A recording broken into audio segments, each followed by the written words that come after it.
حضرت مولانا فخر جہاں دل صوفیہ میں بہت بڑا نام ہے. حضرت کا بڑا چرچا ہو گیا تھا، بڑے صاحب بصیرت بزرگ تھے. آپ کی یہ کرامت تھی کہ جو بندہ سامنے آ کے کھڑا ہوتا تھا نا، اسے بتانا نہیں پڑتا تھا میرے دل میں کیا ہے. اس کو دیکھتے تھے تو کہتے تھے یا اللہ بے اولاد ہے بیچارہ، دعا کرانے آیا ہے، اس کی مدد فرما. اور یہ بھی ساتھ سنیں، حضرت مولانا فخر جہاں دل، میں نے ان کی قبر دیکھی ہے، قبر پہ بھی حضرت مولانا ہی لکھا ہے. ویسے آج کل حضرت مولانا پیر نہیں ہوتا، حضرت مولانا ساری زندگی بھی لکھے لکھائے پڑھے پڑھائے تو حضرت مولانا کو لوگ پیر ماننے کو تیار ہے. یہ بھی کلچر بدلے. آپ پیچھے سارے مشائخ دیکھ لیں، یہ اس کو خطاب نہ سمجھا کریں، رٹا رٹایا جملہ نہ سمجھا کریں. یہ واقعی سچ ہے کہ بان علموں جو کرے فقیری وہ کافر مرے دیوانہ. واپس آئیں، اس کو سمجھیں آپ. یہ بالکل ایک صوفی کا فتویٰ ہے، حضرت سلطان باہو کا فتویٰ ہے. انہوں نے گمراہ بھی نہیں کہا، سیدھا کافر ہی کہہ دیا، کافر مرے دیوانہ. تو مہربانی کر چیزوں کو سمجھیں. حضرت مولانا فخر جہاں دہلوی جامع مسجد دلی میں خطبہ دیتے تھے، ہزاروں کا مجمع ہوتا تھا، لوگ اپنی اپنی آرزویں پیش کرتے، حضرت دعائے خیر فرماتے. بادشاہ نے کہا یہ مولوی مضبوط ہو گیا تو میرے لیے تو مسئلہ کھڑا کر دے گا. ایک سازش رچی، ایک طوائف کو پیسے دیے تو انہیں ادا کاری کرنی. سوشل میڈیا جب سے آیا مجھے تو بڑی فکر ہے کہ ہمارے بچے ایکٹر ہی نہ بن جائیں، سارے ایکٹر ہی نہ بن جائیں. ہر بندہ کوئی نہ کوئی ادا دکھا رہا ہے، معاذ اللہ. یا صحافی بنیں گے یا اداکار بنیں گے. بھئی اور بھی غم ہے زمانے میں محبت کے سوا. پہلے وہ کسی کو بزرگ سمجھتا تھا تو کہتا تھا میرے لیے دعا کرنا، اب کہتا میرے ساتھ کھڑے ہو جاؤ میں نے فوٹو کھینچانی. یہ دعا لینے کا مزاج ختم ہو گیا، فوٹو ہی لینی ہے جس نے بھی لینی. حضرت مولانا فخر جہاں دہلوی بہت زیادہ شہرت بڑی تو وہ بادشاہ نے کہا کہ اس کو بدنام کرو. اور مخلوق بڑی فنکار ہے. ایک شاعر نے کہا تھا کہ یہ تو کعبے کے اندر سے مٹی لے کے بت بنا لیتی. مخلوق تو فنکار ہے اس درجہ کے پل بھر میں سنگے در کعبہ سے بھی اسنام تراشے. تم کون ہو کیا چیز ہے داغ کبابی، لوگوں نے تو مریم پہ بھی الزام تراشے. تو حضرت اس طوائف کو تیار کر لیا، اس نے ساری باتیں رٹ لی. حضرت جمعہ پڑھا کے نیچے سیڑھیاں اتر رہے تھے، سینکڑوں لوگ تھے دائیں بائیں. جب آپ نیچے تشریف لائے تو وہ بنی سجی سنوری آ گئی. سلام کے فوراً بعد یوں کلام کرنے لگی جیسے بڑی پرانی جاننے والی. طبیعت کیسی ہے، کمر کے درد کا کیا حال ہے. پھر فوراً کہنے لگی کہ وہ رات آپ آئے تھے تو کھوٹے سے کہیں دے گئے، ابھی بازار گئی ہوں دکاندار نے لیے نہیں. مجبوری نہ ہوتی تو اس وقت کبھی حاضر نہ ہوتی. وہ جو دائیں بائیں مرید تھے نا، وہ جو کچے پکے بھی ہوتے ہیں نا مرید، اگر میں کہہ دوں زیادہ کچے ہوتے ہیں تو وہ شک شبے میں پڑ گئے کہ کبھی بابے سے پوچھے نہیں رات کو کہاں ہوتا ہے.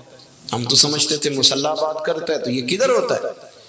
حضرت کہاں ہوتے ہیں، پریشان ہو گئے. سچا آدمی کبھی پریشان نہیں ہوتا، کیونکہ سچ دنیا میں آیا ہی نکھرنے کے لیے. اگر لوگ گرد اڑائیں بھی تو سچ نکھر جایا کرتا ہے. سچ کی اپنی بڑی قوت ہوتی، اس میں اپنی بڑی طاقت ہوتی.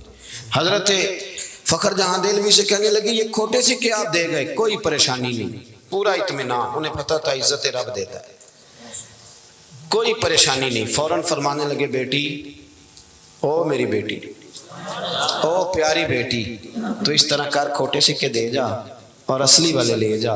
اور پتر دوبارہ بھی ضرورت پڑے تو آ جانا، فخر جہاں کا دروازہ کھلا ہوا ہی ملے گا. ہم تو دشمن کو بھی پاکیزہ سزا دیتے ہیں. یہ لفظ کہے اور حضرت تیزی سے سیڑھیاں اتر گئے. چند منٹ سکتے میں رہی، پھر دوڑ کے حضرت کے قدموں میں بیٹھی اور چیخ مار کے روئی. کہنے لگی وہ دلی کے درویش، تو کس کستوری اور سندل کا بنا ہوا ہے. میں تجھے بدنام کرنے آئی، اور میں وہ بی بی جسے کبھی کسی نے بیٹی بہن کے روپ میں پکارا ہی نہیں، دیکھا ہی نہیں. جس نے دیکھا میلی نظروں سے دیکھا. میں تجھے بدنام کرنے آئی تھی اور تو نے مجھے ہی بیٹی بنا لیا. میں نے تو سازش کا حصہ بن کے پیسے وصول کی اور مجھے بیٹی بنا لیا. یہ لفظ کہے اور پلو اٹھا کے چہرے پہ رکھا. کہنے لگی دلی والوں اب میں تمہیں بتاؤں گی فخر جہاں کی بیٹی کیسی ہوتی ہے. آج کے بعد میرے کوٹھے کو کسی طوائف کا گھر سمجھ کے نہ آنا، میں اسے مسجد بنانے کا اعلان کرتی ہوں. قیامت تک میرے مدینے والے محبوب کے نام کی اذانیں پڑھی جائیں گی. اگر آپ کے لہجے میں تھوڑا سا ٹھہراؤ آئے، تھوڑا سا اگر کوئی شعیب آئے میسر، تھوڑا سا ٹھہراؤ آئے، تھوڑا نہ نرم. آپ یقین کریں ہم تسلیم کرنے کو تیار ہی نہیں. میں اکثر گزارش کرتا ہوں دوستوں سے، میں کہتا ہوں جہالت اس لیے پھیلی کہ ہم نے علماء کے خلاف باقاعدہ پراپوگنڈا کیا، پورا زور لگایا، مذاق اڑایا۔ میں ان سیاستدانوں کو جانتا ہوں جو مذاق اڑاتے ہیں اپنی نجی محفل میں، علماء مذاق اڑایا۔ ہم نے خوفناک لوگ سمجھ کے ان لوگوں کو پیش کیا، ہم نے رویہ اتنا سخت رکھا، وہ ختم پہ بلا لیا بچوں کو اور ان سے کہا 2 پارے اور پڑھو، دیگ ابھی لیٹ ہے۔ یہ کبھی آپ نے کسی اور مہمان سے بھی کہا کہ 2 گھنٹے اور بیٹھو، دیگ لیٹ ہے؟ یا آپ کیا کر رہے ہیں؟ ہم لوگوں نے پورا مزاج بنایا تو اس کا نقصان کس کو ہوا؟ اس کا نقصان ملی ہوا، قومی ہوا۔ تیزی سے جہالت پھیلی، سینکڑوں کی تعداد میں طلاقیں ہوتی ہیں، سینکڑوں کی، اور وہ بچہ جو ایم فل کا سٹوڈنٹ ہے اس کو بھی یہ نہیں پتا کہ 3 طلاقیں میں نے دینی نہیں، میں نے 1 دینی ہے اگر غصہ آ بھی گیا، کیونکہ ہم نے دور کر دیا علماء سے، گیپ ڈال دیا۔ لوگ اس طبقے کو دیکھیں نا، روز بحث ہوتی ہے اسمبلی میں کہ مولوی پروفیسر نہیں بنتے، انجینئر نہیں بنتے، مدرسوں والے ڈاکٹر نہیں بناتے۔ تو میرا یہ سوال ہے کہ آپ کالجوں میں مولوی کیوں نہیں بناتے؟ یونیورسٹی کے اندر مولوی کیوں نہیں بنتا؟ میری بات کی سمجھ آ رہی ہے؟ یہ باقاعدہ ایک اسپیشلائزیشن ہے، یہ ادارے کے اندر مفتی بننا، تخصص کرنا، حدیث پڑھنا، یہ باقاعدہ ایک اسپیشلائزیشن ہے۔ آپ نے کبھی یہ کہا ہے کہ میڈیکل کا اسٹوڈنٹ انجینئر بھی بنے؟ وہ ڈاکٹر بن رہے، ایک الگ شعبہ ہے، ہم اس شعبے کو تسلیم کرتے ہیں۔ علماء جاتے نہیں دوائی لینے ڈاکٹروں کے پاس، ہم اس شعبے کو تسلیم کرتے ہیں، اس سے ٹائم لیتے ہیں، جا کے چیک اپ کراتے ہیں۔ تو اس ڈاکٹر کو بھی چاہیے نا کہ جب الجھ جائے تو کسی مفتی کے پاس آئے، آگے کہ حضرت دین اس بارے میں کیا رہنمائی کرتا ہے۔ لیکن ہم لوگوں نے گیپ ڈال دیا۔